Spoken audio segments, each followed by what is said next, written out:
Welcome back to Somewhat Saved. I knew it. That's crazy that you knew what that inhale was for. Wow. What an intro. Yeah, this is a fun episode, so we're allowed to be a little silly. We're actually really excited about this one because we've talked about it a few times now, and I don't know what, it just came on us. Yeah. We just were like, oh, we should do that one. Yeah. I think it's something we talk about a lot. It's a kind of a trendy thing to talk about. I don't know. I think it is. Obviously, part of it is because it's on our algorithms. Our algorithm on Instagram knows what we talk about and what we like, and so it pops up for us. But today's episode is about the eldest daughter. Yeah. So it's our first non-Jesus focus one. We'll obviously get there in the end. Yeah, we'll tie it all in. We'll tie it all in. But it's like a different... It's more of a worldly lane. Yeah, worldly talk. Yeah. Yeah. But it's important, and it's girlhood, and I don't know. Yeah. I think we should start by sharing context of our family so that they know what we're coming from. Yeah. Yeah. I grew up with one younger brother. He's 3 years younger than me. With our parents my whole life. It was just the four of us. Wow. And I grew up in a different... I don't even know how to explain my family lore. Yeah. But I'm technically an only child, but not, because I've lived with two of my brothers my whole life, and they're younger than me. They're 5 and 7 years younger than me. And then both boys. And then my mom and my stepdad have been together most of my life. So yeah. But both the oldest siblings and oldest daughters. We're kind of talking about two things today: eldest daughter and angry daughter, which are similar. They come from the same place, but they're a little different. So eldest daughter is the responsible one. They held the family together. They have high capacity now. Yeah. High capacity, but high pressure on themselves and pressure from their family too. Family pressure. And then the angry daughter is it's not necessarily loud anger all the time, but it comes out, and frustration builds, and then the resentment builds as well. Yeah. So it's just high pressure all the time, and then it comes out in unhealthy ways. It's not necessarily anyone put them in this role, but we've just ended up in a lot of conversations with other women who are either the eldest daughter or the angry daughter or the black sheep of the family. And it just has become a trend to talk about in a non-stereotypical way, and just own the fact that it's real and that a lot of daughters can relate to either identity. Yeah. I do think it's really interesting though, because I was talking to one of my other friends the other day, and she is the younger sibling, but she is the eldest daughter of her family. And I still think it applies in that kind of way too. There's probably going to be things that you relate to, even if your lineup isn't the same as ours, that you'll relate to, because you'll see qualities of both in you're either the angry daughter or you're the eldest daughter, and both qualities kind of overlap at times. So I also think sometimes they're the third parent or they're parenting, parental responsibilities get put on them. Yes. And even for their siblings, or parenting their parents, or which is where I think the angry daughter gets known for as is oh, they're really angry, they're mad, and they're parenting their parents.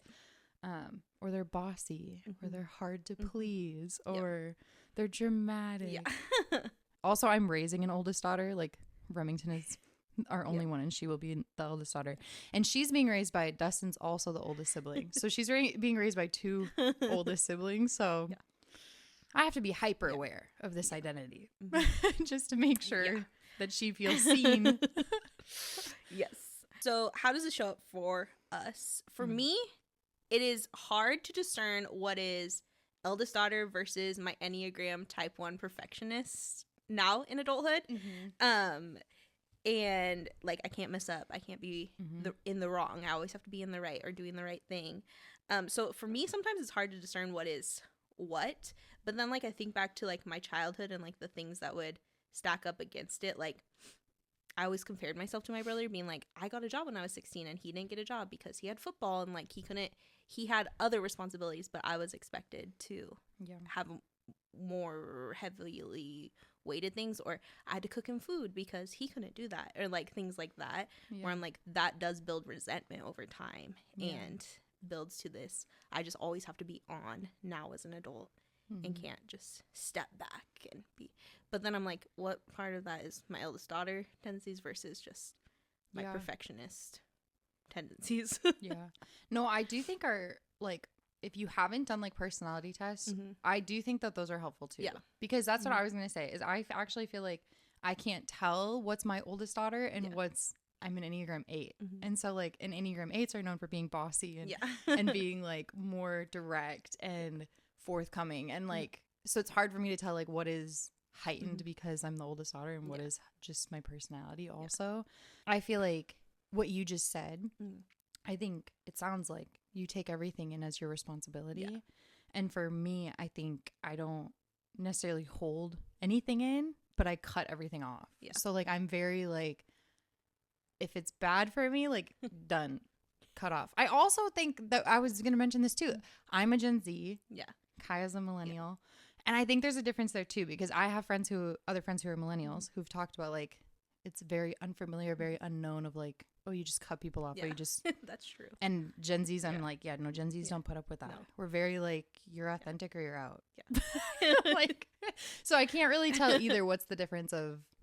They probably all overlap with each other, but that's kind of where I got to when I was reflecting on it. I was like, they think that they all just heighten them in different ways.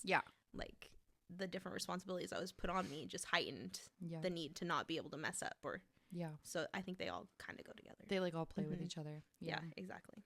Oh, and I think the other thing for me is like, or how this shows up for me the most is I get angry when others don't recognize like the effort that I'm putting into things. And I think that is fully eldest daughter, angry daughter stuff. That definitely is. Because I'm a big credit for work person. Like I don't necessarily need a good job, but I need credit for the work that I did. Like I did that, they did not do that. Or me holding the weight or of something and people being like, oh, it just happened. No, it didn't. It did it because I killed myself to do it.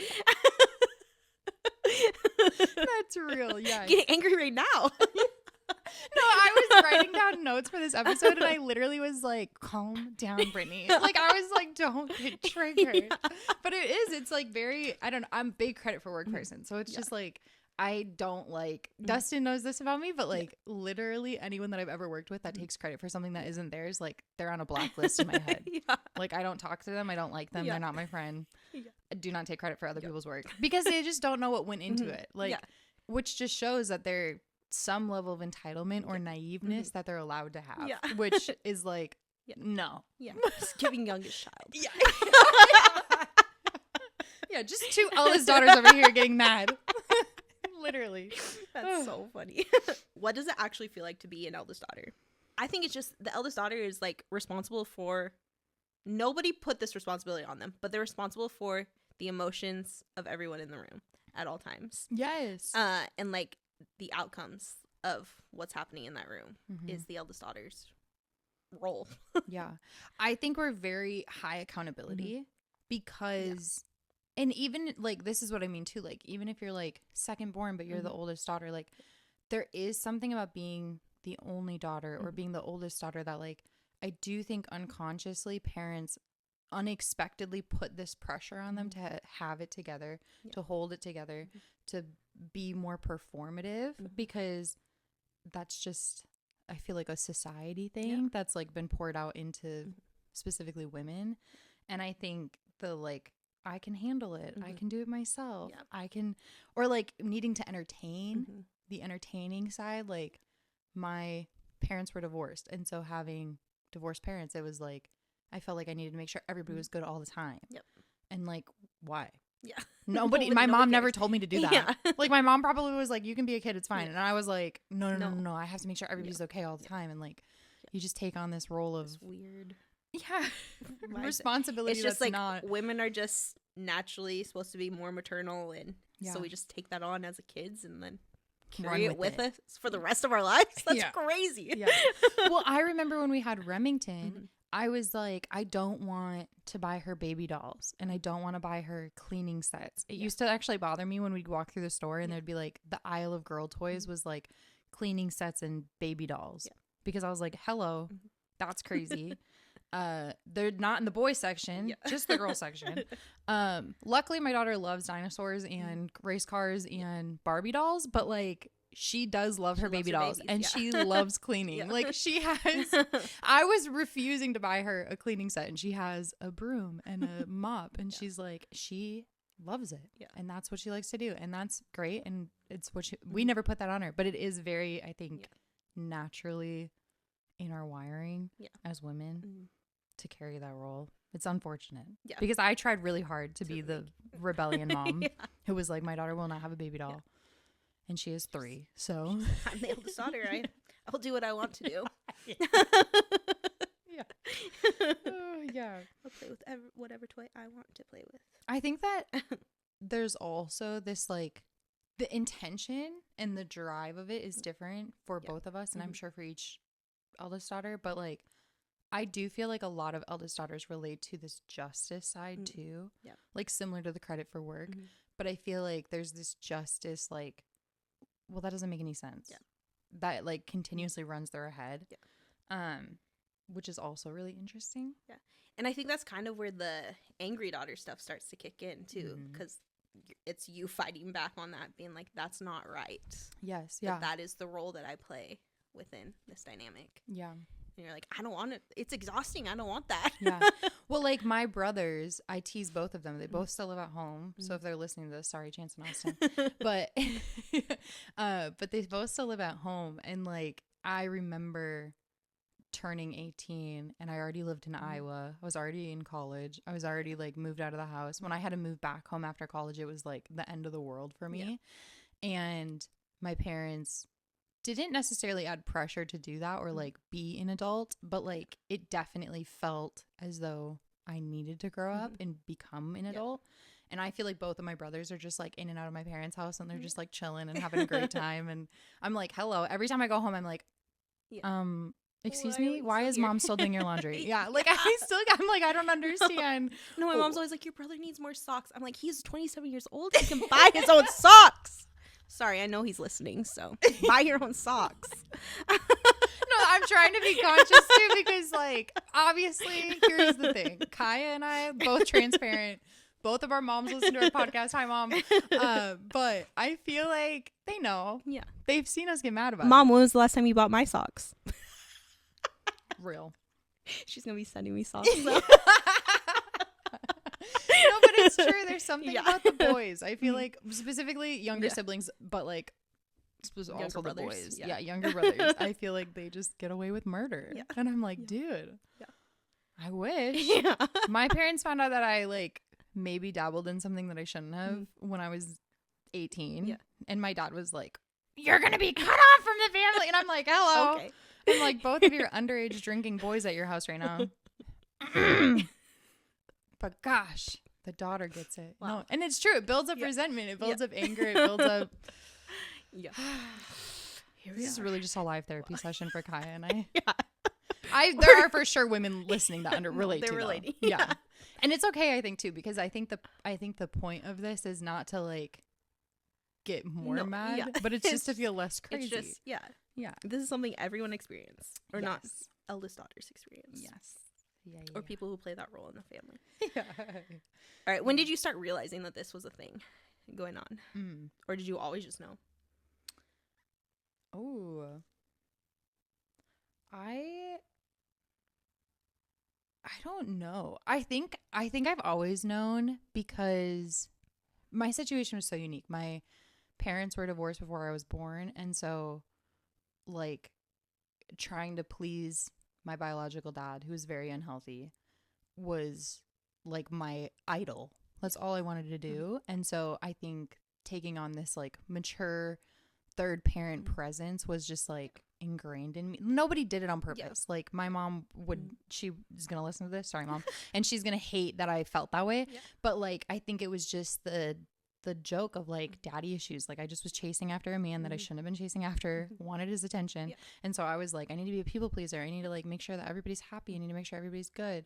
My mom got really sick in high school, and I just took on this third parent of my brothers. Like I just was like, they need to be protected. I need to care about them. When I got married, that was the hardest thing in my family dynamic, because I essentially cut everybody off to prioritize Dustin. And it was a culture shock. It was a culture shock to them, but it was a culture shock to me too. But I was like, I want to build this family with him, and I want to prioritize him above my family, like my brothers and my parents. And so it's just always been, I literally think since I was born, just like born into, oh, I just want to make sure everybody's good, everybody's happy, everyone's taken care of. And now I just do it with my own home. Like now it's like I just do it with my daughter and my husband. But I don't know, it happened ever since I was little. What about you? I think I've always played this role, but I think it was just out of the more nurturing side of me. I think I didn't really realize it was a thing till like I was a teenager. It was like, oh, I am working a job and he's just living his life. It's like, and oh, I'm still making his lunch for him for school, and he's never made me lunch. Like just realizing that those responsibilities were just part of what was expected of me to be doing. And then I started calling it out with my parents, being like, why doesn't Justice have the same responsibilities that I have? And they're like, well, no. But that's what you sound like to me. Live therapy with our parents watching.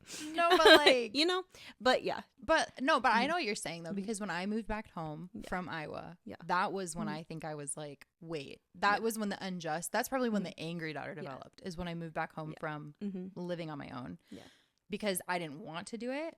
And then I came home and I felt like my dad is going to laugh if he listens to this episode, because he just switched his job and he was traveling for his job a lot. And when he got this new job, he was like, I'm going to be home more and I'm going to bring structure to this house. And like, that was his big thing. So like, if anyone in my family is listening right now, they're going to laugh, because when I came back home from Iowa, I was like, where did the structure go? Like, I was like, where are these expectations?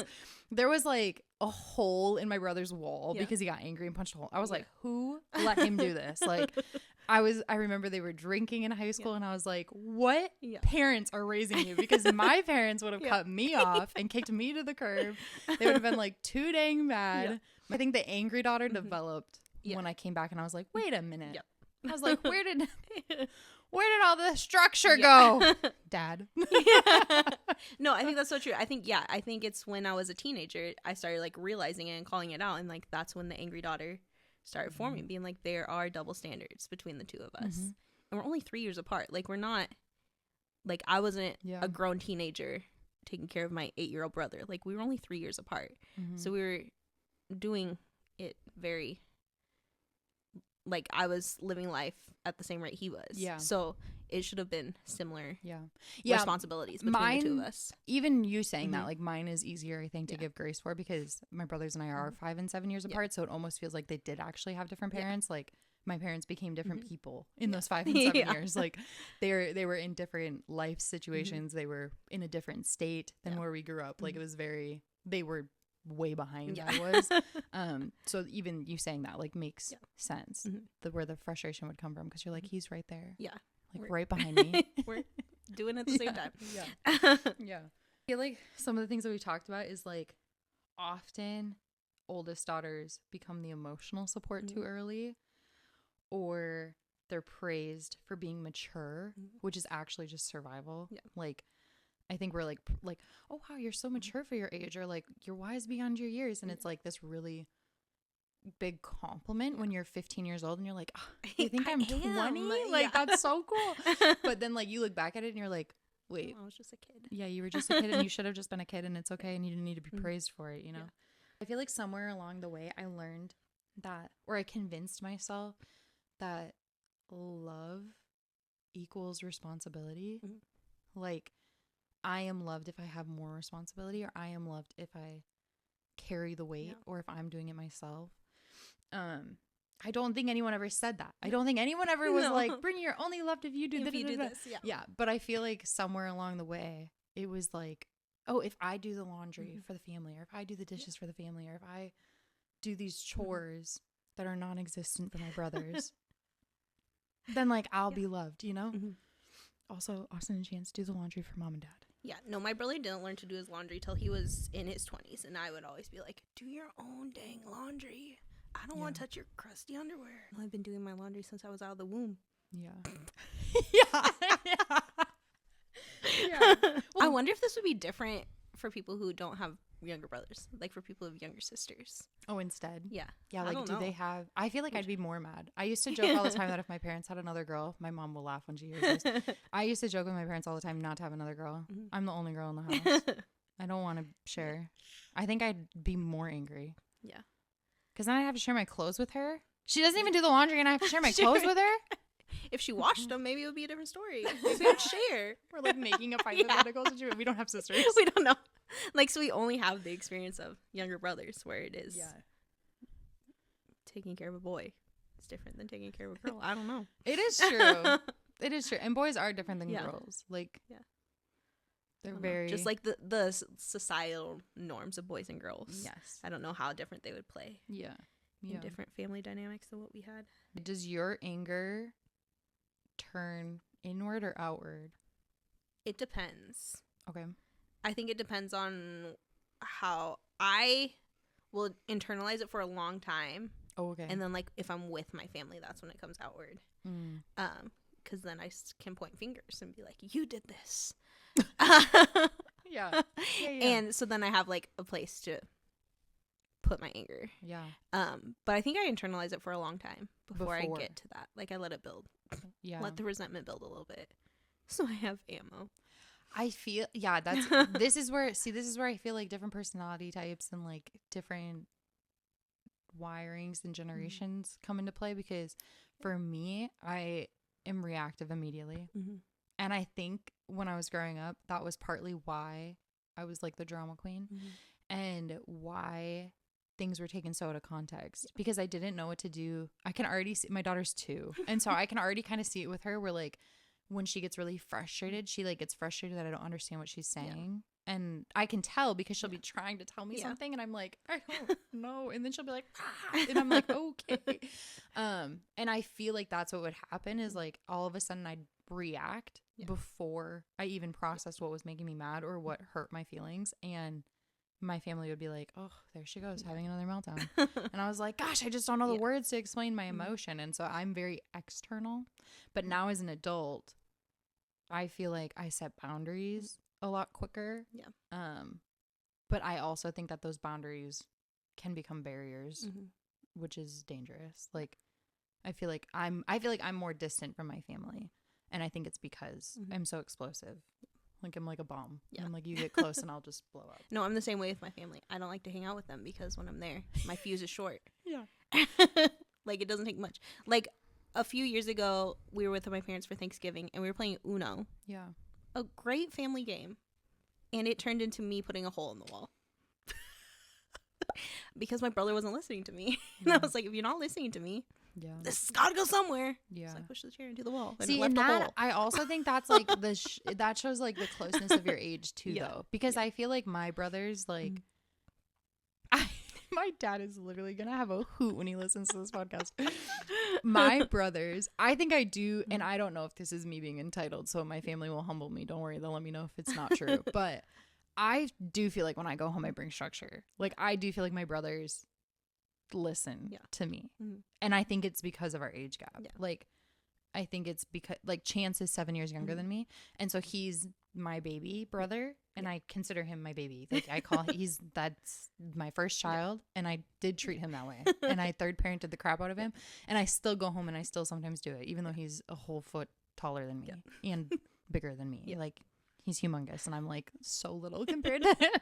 But like, I'll come home and he knows, like, if I'm mad about something, like, we'll hash it out. And most of the time, like, we get along at the end of it. But I feel like a lot of my reactivity is more towards my parents as an adult, was a lot more towards my brothers growing up. Yeah. And I think what sets me off now as an adult is just not being heard. Yeah. And then I'm like, you're pushing me to this because you're not hearing me. Yeah. And I'm trying to have a conversation, and then you're pushing me towards this. And that's when I'm like, yeah, let it out. Do you ever see like triggers of your family in like work or in your like personal life, like outside of your family? Do you ever feel like people push your buttons in that same way? Like if you don't feel heard? I don't think so. No. So it's like the internal buildup of what you were talking about. Yeah. Yeah, I don't think that anyone can push me to that edge the way that my family can. Yeah. No, what about you? I'm definitely reactive. Yeah. Any former boss listening to this podcast will tell you that I've learned very well how to rein it in. But I don't know. I think it's just the justice part of me. That's like, I actually guess it does come out differently. Yeah. I think I do. It just comes out differently. Yeah. Like I don't go to like. We're not going to punch a hole in the wall. Pointing fingers or yelling at people. But I think it does. Like my justice radar does perk up. And then it's usually Dustin being like, I got it. Yeah. I'm like, thank you. Yeah. Sometimes I wish Dustin was my boss. Usually it like leads. Oh, this is another thing. Usually when I'm mad, this is what I was going to say with work too. Like usually when I get angry, it leads to me crying. Yeah. And that can be misunderstood, which really sets me off. Yeah. Because people are like, oh, she's emotional, or oh, she's weak. And I'm like, I am crying because I'm so mad. Yeah. Like I'm not I do not cry because I'm sad. I cry because I'm mad. Yeah. I definitely cry when I'm mad in work settings. Yeah. Yeah, I don't. Yeah, I think it's probably more in work settings. At home, I just let it rip. Yeah. Just let it all out. Yeah. Just start yelling. Yep. Yeah. But if I'm mad at work, I just start crying. I'm like, I don't even know how to explain. Yeah. And it probably goes back to like the root of feeling unheard, to be honest. Yeah. I'm like, you're not hearing I think that's the eldest daughter's like biggest fear. Yeah. Is not being heard and being misunderstood. Which is really ironic if we're considered the loud ones. Yeah. Then why are you not hearing double us? standard for women. Wow. What a concept. Well, actually, okay, like my mom's a sister, so she could probably tell us if she relates to it. Well, that's what as we were talking, I was like, my mom is the oldest of sisters. Yeah, she has 2 sisters. Yeah. So I was trying to think how she. My mom's the baby of 2 sisters, but she's for sure the oldest daughter of 2 sisters. I think with my mom, it comes out because she also has younger brothers too, and I think it's more like a maternal caregiver more than like the responsible one. Mm-hmm. Their double standard probably feels worse because they're like literally there's no difference. Like with us, it's easy to be like it's because they're a boy. Yeah. And with them, they're like, then what is it? Yeah.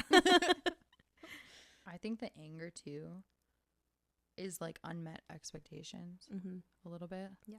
Like I think as kids we develop expectations that obviously it's our first time here. It's our parents' first time being parents. Yeah. Like nobody knows what they're doing. But I think part of it is like kids have expectations and then they went unmet because we felt unheard and not meeting them and then not hearing us creates this anger that we don't know what to do with. Because how are you supposed to, when you're 12 years old, look at your parent and be like, you're not meeting my expectations and you're making me mad. Like they don't even know how to say that. Like you just store it away and then you get mad later, you know? And then you use it when you're 30 years old. Yeah. Yeah. Yeah. I also feel like, and I don't know, our childhoods were different, obviously, but I feel like part of my anger and built up resentment too was the lack of control I had growing up. Like there were a lot of expectations on me and I had very little control of who I was around or what we were doing or how my family dynamic looked. And so I think part of the anger is built up from that of like, oh, I have no control. Yeah. Faith questions? Yeah, we're going to tie in faith. We said we'd bring it back. We're bringing it to Jesus. Reining it in. We got our rant out. Please just hear us. The comment section? I don't understand. Don't tell us that. That's our biggest trigger. You're blocked immediately. Yeah. I don't get it. Okay. Start it over. Yeah. Listen again. Put it on very slow. Clear. Yeah. Play it on slow. You were very clear. That's so funny. How do you think this mindset has shaped the way you relate to God? I'm an eldest daughter with God. What does that mean? You know, like when I'm thinking of how I'm approaching God, and like when I'm praying and when I'm talking to God, I'm approaching it from the mindset of an eldest daughter, obviously, because I am one. So I approach everything. Yeah. So I come in hot. Oh. I tell him how it is. Yep. So I think with God, like that's just my relationship with him, because that's my relationship with everyone, is coming in being like, here it is. Oh, you're not going to do that? Okay. You're God. I guess I'll step back a little bit. Yeah. I feel like I'm a pendulum swing. So like on one side of the spectrum, I relate to that deeply, where it's like, I have no problem wrestling it out with God. Yep. You want to punch each other in the face? Let's go. Like that's how I definitely feel that. And then on the other side, I do feel like there's this, sometimes it feels like there's this deep fear of needing to get it right with him. Like, I don't know maybe it's because I met Jesus later in life. I don't know where it comes from. It's probably a little bit of people pleaser in me, that I know a lot of people listening are like, Brittany's a people pleaser. I am, but it's in disguise and in therapy. Okay. I don't let you know that, but I am indeed. I care a lot about what people think, but I don't want them to know that. And so I do feel that way with God sometimes, where I'm like, sometimes I feel like my prayers or like my spirituality can be performative, because I'm like, I just want to do it right. And what if I do it wrong? But it goes back and forth, and there's not really an in between. So I'm usually either coming in hot or I'm coming in like on my knees, like, please, did I do something wrong? I just want to make you happy. Yeah. Do you feel like you're actually trusting God or just managing everything yourself? See, this is a hard one for me, because I love control. Yep. We'll have an episode coming soon on that. So this is hard for me, because I want to come in hot and tell God how it is. Yeah. But I also want to trust him and have faith that he's going to do the things that he promises. Yeah. So it's a little bit of a double-edged sword for me for this one. But yeah, I love to manage things alone, but I understand that I need God. I think that's real. Yeah. I think that's real. I think when I came home from college and I moved in with my parents, I hit my rebellion stage of life. And so this one for me just feels really cliche, but I genuinely feel like Jesus saved me from myself. Yeah. So like I have to trust him, because I think if I hadn't met him when I met him, I'd be dead. Yeah. So I think it's like, and that's not a dramatic, that's like very that's very true. Yeah. It's not an over exaggerated statement. And so I think for me it's just easier because of where he met me. I was like, oh, you're at rock bottom, so you have no choice. Yeah. But I can see that too, though, because I just think it depends on like where you met him, when you met him, where you're at with him. Like, I also feel like I'm coming out of a season where he saved me again. Yeah. And so I'm like, well, just every time I try to do it myself, I almost kill myself. And then he's like, okay, he shows up, pulls you out. Yeah. He's like, pay attention to me, please. Get it together, girl. Yeah. Are there any lies you've had to start unlearning in this season? I've got some. Okay. My big one, I spent a lot of time on this one. I spent a lot of time on this question. Okay. This is my statement. This is my lie of my statement. Okay. Also, we haven't talked about this on the podcast at all. I'm a new stay-at-home mom. I'm unemployed. Update. Yeah, life update. And so I feel like this is gonna like really be like, oh, yeah, that's why this one hit me so hard today. But the lie that I keep finding myself in is, I am most valuable when I am carrying something heavy and I am doing it well. That's real.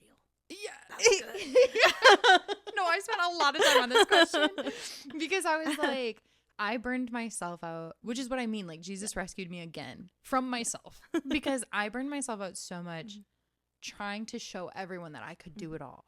Yeah. And like be a first-time mom and work full-time and lead over 300 volunteers by myself and do a job that's never been done alone by myself. Like, still to this day, there are multiple people doing my job after I left. And like, I was like determined, the eldest daughter, determined to do it by myself and do it all on my own and not need any help. And I think it's because of that. It's because I told myself for so long, I'm most valuable when I'm carrying something heavy and I'm doing it well. Yeah. So good. I know. And then I wrote down 3 little things. Okay. I wrote down 3 little contradicting. So prepared. I know. I was really, this question really got me. But it was, you are not more loved by God when you are productive. He doesn't actually care. My husband told me something in our first year of marriage, and he said, Jesus doesn't care if you're sitting down and watching TV all day or if you're working at the church. He just cares that you're alive. And I said, oh, okay. So you're not more loved by God when you are productive. You are not more faithful because you are exhausted.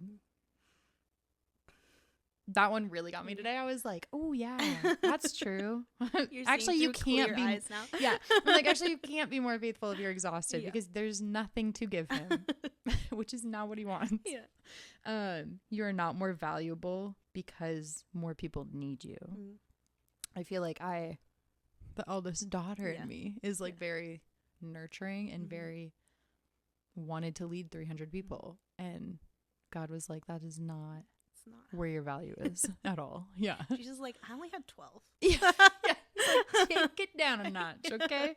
Yeah. So I feel like those are the lies and those are the truths that I'm trying to combat it with. But what about for you? I think for me, it comes back to like the being misunderstood stuff. Yeah. Like that's my biggest fear, is being not seen as useful or valuable or wanted or whatever I'm trying to accomplish in life at that moment. And that's all just eldest daughter stuff. And none of that is real. Yeah. So just knowing that I am chosen by God and he's going to use me the way he wants to use me, and that's okay. Yeah.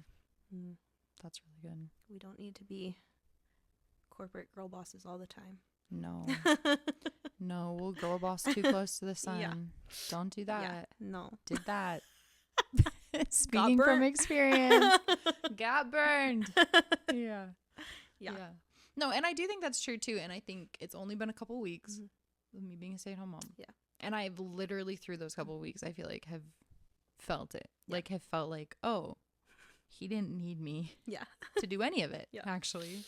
And he just cares about me. I think the biggest thing that you said earlier too that stuck out to me is that you said that you go to him as the eldest daughter.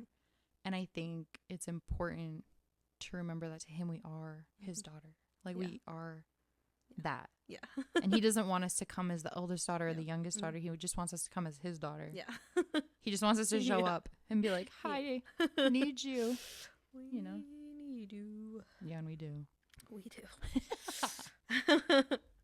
Okay, what does it look like for you right now to let go a little and let people or God show up for you?